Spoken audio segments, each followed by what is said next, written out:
Hey guys, it's Sashika, and this is my sixth, seventh day of doing a 30-day YouTube sprint, which is not consecutive, as I mentioned. I'm being really lazy right now, and I just need to snap out of it. But anyway, like someone on my previous video asked, like, why did I start writing? What? Yeah, that was the question. Why did I start writing? So, like, I started writing during the COVID lockdown when it started, in 2020 or 2021. And COVID had just started, and everyone was at home, and it was really chaotic and depressing. And that just made me want to write Sparked, which was about seven teenagers who are feeling really broken and lost, and they're using destructive mechanisms to cope with their pain.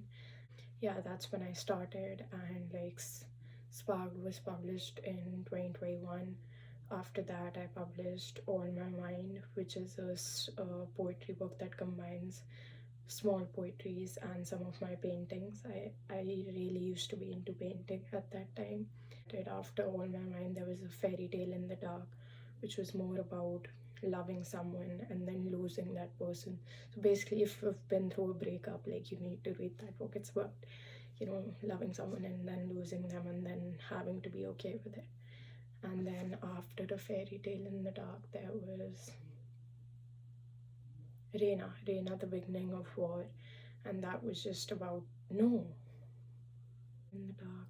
The girl you left in my arms. Yeah, there was the girl you left in my arms, which was basically that you've been through a lot of grief, but eventually you just turn silent and you just keep enduring the grief and like turning it into an inner rage that helps you become a good creator and just helps you, turn that pain elsewhere.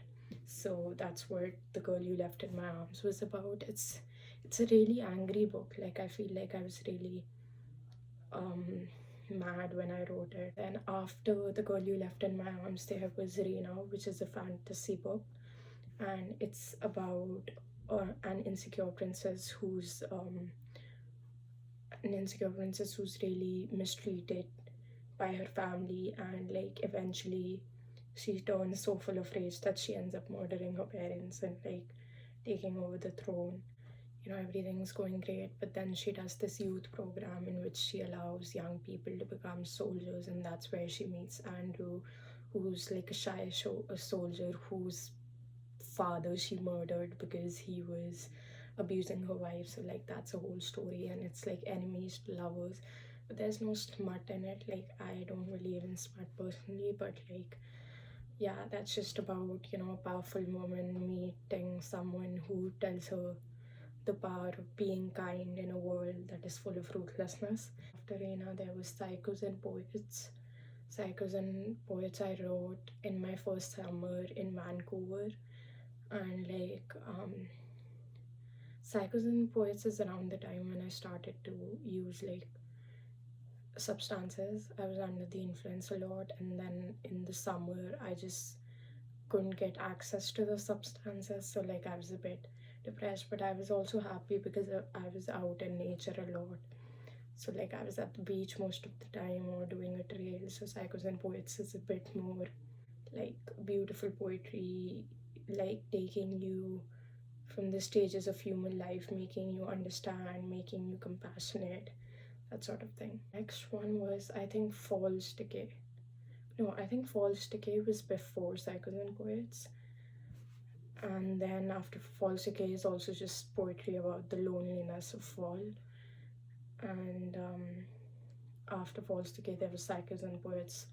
After that, there was Bitter Coffees Without the Taste of Your Love, which I wrote for my mother's birthday. There's a lot of trauma in there, but anyway. And then there was a short play that I wrote, The Unraveling Demons and Angels of Ambition, which is just a short play about a little girl and a demon in her head. She's having conversation with him, and then she meets a fool in her head who tells her to enjoy in nature, but the demon tells her to trick people and stay away from them. So it's like, it's just a conflicting short play in which she takes a journey alone in the woods and finds out the beauty of life, the beauty of animals, the beauty of nature. There was Silly Little Love, Silly Little Demon, which is more about, how when you love someone, you feel conflicted between hating them and loving them. And like, if you have a mental disorder like bipolar or borderline personality disorder, I feel like you really relate to the themes in that book, because it is more into self-harming and contradicting and conflicting sort of attitudes and behaviors. So yeah, and after that there was The Writer's Mansion of Words, which is just about writers, dedicated to writers who are like extremely passionate about what they do, and they're not afraid to take chances or to be daring or to, sacrifice a bit of their sanity to write something or to create something. After that, there's just The Devil's Underground, and of course, I have a copy. You know how that quote goes that if if he writes you one sonnet, he loves you, but if he writes you 100 sonnets, he loves sonnets. Yeah, that's me. And like, I can write a book about literally anything, and like mostly like the feelings I'm feeling, I love to write about it. And I feel like if I'm not writing it, then I'm just going mad and I'm feeling lost, because what happens is that once you choose writing as something that you really want to do, that you're really passionate about, if you stop writing that way, if you stop writing about those feelings and those things that you began to write about, like, it feels like you stop discovering yourself, your identity. Maybe it doesn't happen with everyone, but it happens with me a lot. And like, I just hope I've I've written this in a blog as well. Like, I'm not a very famous poet. I'm not a very good author. I don't know what I am, but like, I know that this has to be the end of something, because this book, I feel like sacrificed a lot of my sanity to write it.